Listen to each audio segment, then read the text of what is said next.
This episode of Focus on the Funny LLC presents The Future of Funny comedy show is brought to you by Hair on the Edge, located at 9708 Lackland Road, Overland, Missouri.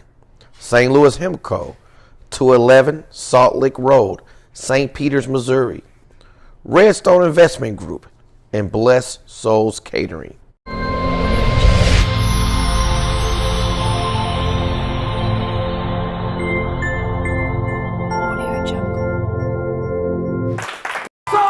Y'all coming from Kansas City by way of Memphis, Tennessee. Get off of Zach Favorite! Feel that shit. Thank you again. Kristen, what is up?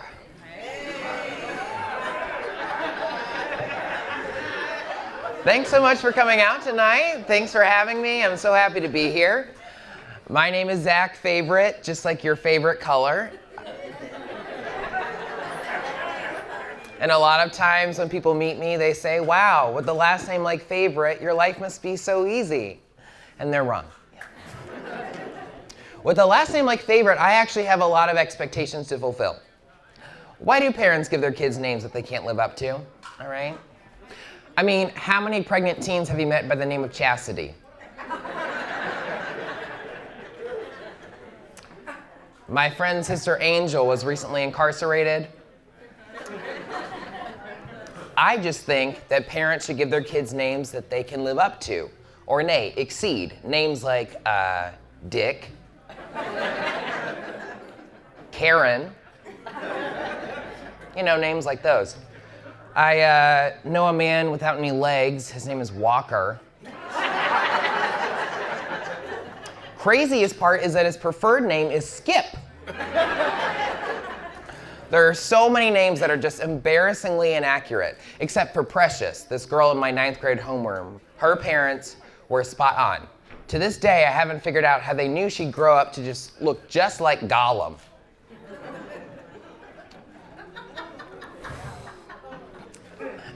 I met an animal rights activist recently. His name is Hunter. What a screw up.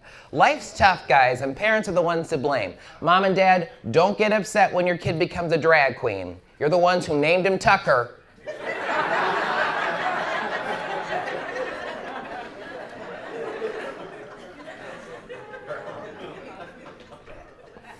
I still get compliments on my last name on a regular basis, and maybe it's because nobody can find anything else to compliment me on. Maybe. Some people are so bad at giving compliments, and some people are really good at giving backhanded compliments. Any remark that starts off with, I never would have guessed, is just an insult in sheep's clothing, okay? I never would have guessed that you were on a diet. I never would have guessed that you've been to rehab. I used to tell people I was homeschooled, and no one would ever respond with, I never would have guessed. And I'd say, yeah, I was homeschooled for 2 years. And they'd say, wow, only 2 years, I never would have guessed.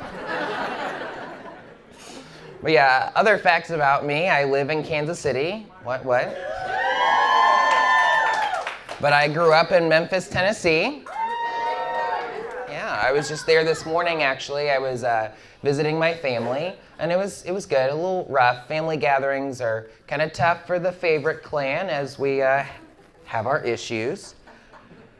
Probably our biggest issue is, well, ever since the election, we just cannot see eye to eye on what movie to watch when we're together, okay?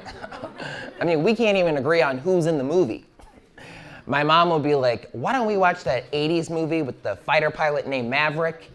The one with Kevin Costner? And I'm like, Tom Cruise? And she's like, no, Kevin Costner. He's this older actor, I guess. He was in that one movie with Cuba Gooding, like the third or the fourth. And he was like, show me the honey.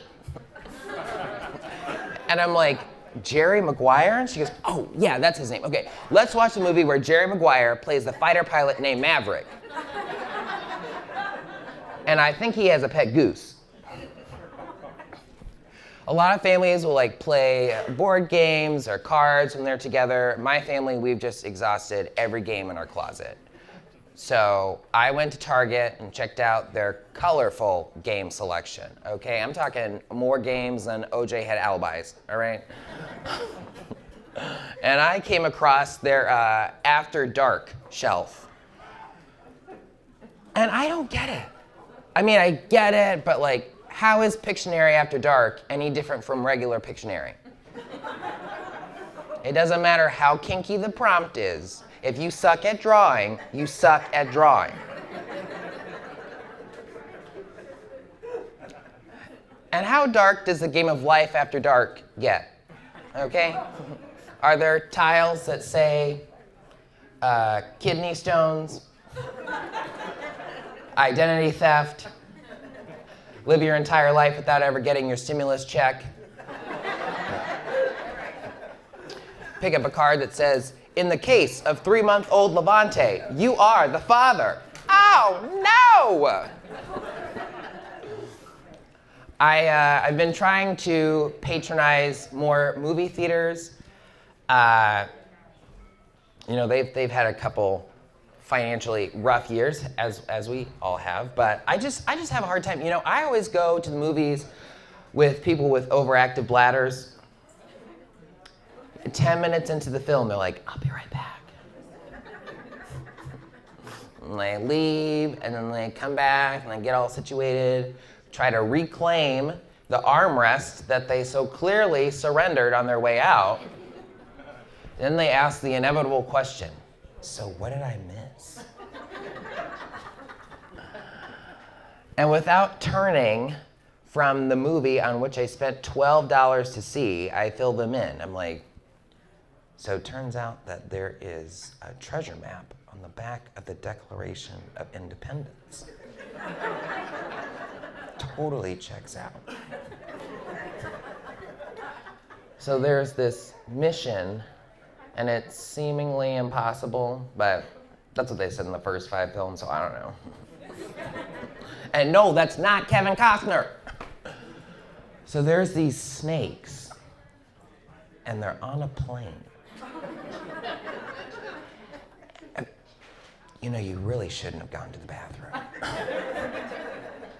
The other thing about movie theaters is that I hate popcorn. I hate its guts, all right? One time I was at the movies and this guy behind me just threw up into his popcorn bowl. Yes, so sorry. And I didn't really know how else to console him, so I just said, popcorn, am I right? Like, he knew what I was talking about, okay? It's disgusting. All right, this guy leaves the theater, then has the audacity to return to his original seat 10 minutes later, all right? I just took off. I was out of there faster than the Israelites out of Egypt, okay? And I never finished the film. That was 10 years ago. I just can't get past the part when, you know, this stuff was going on behind me. So I'll never know what happened at the end of the movie. I'll never know what the protagonist did once the war was over. I don't know if anyone here has seen that movie. Oh gosh. Oh, Lincoln. Has anyone seen the end of Lincoln? Did he run for a 3rd term? I just hope his presidency went out with a bang, you know? No, I'm dead serious. What? My friend, all I know is my friend told me that the end is mind-blowing. Too far, I figured it was worth a shot, but anyway. Don't spoil it for me, but answer me this. If I skip to the sequel, will I be able to piece together how he became a vampire hunter? My name is Zach Favorite. Thank you so much for listening. Come on, give it up for Zach Favorite!